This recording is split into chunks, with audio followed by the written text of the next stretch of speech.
Promotion में reservation के मुद्दे पर सुप्रीम कोर्ट में आज से फाइनल सुनवाई शुरू होगी। इससे पहले पिछले सप्ताह हुई सुनवाई में कोर्ट ने सभी राज्यों से उनके यहां आ रही कानूनी अड़चनों को लेकर सवाल किया था। साथ ही उसकी लिस्ट 2 हफ्तों में तैयार करके कोर्ट को सौंपने का निर्देश दिया था। कोर्ट ने इसके बाद सुनवाई आज तक के लिए टाल दी थी।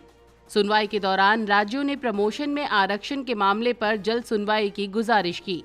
कहा गया कि विभिन्न हाई कोर्ट द्वारा दिए गए फैसलों की वजह से विरोधाभास पैदा हुआ है, जिसके चलते कई पोस्ट खाली पड़ी हैं। पिछले कुछ सालों में कुछ राज्यों में ये मसला अटका हुआ है, जिसको लेकर हजारों सरकारी पोस्ट खाली पड़ी हैं और प्रमोशन भी रुके हुए हैं। सुनवाई में सुप्रीम कोर्ट ने केंद्रीय गृह सचिव A.K. भल्ला के खिलाफ जारी अवमानना के नोटिस को वापस लेने से भी इनकार किया था।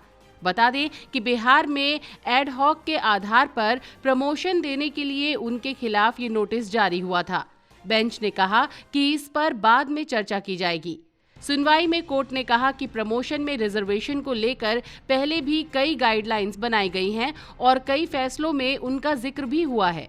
इसको लागू करना राज्यों पर निर्भर करता है कि वो किस तरह पिछड़ी जातियों को प्रतिनिधित्व देती हैं। कोर्ट ने कहा था, मौलिक अधिकार नहीं है आरक्षण। बता दें कि सुप्रीम कोर्ट ने साल 2020 में कहा था कि सरकारी नौकरियों में प्रमोशन में आरक्षण मौलिक अधिकार नहीं है और इसे लागू करना या न करना राज्य सरकारों के विवेक पर निर्भर करता है।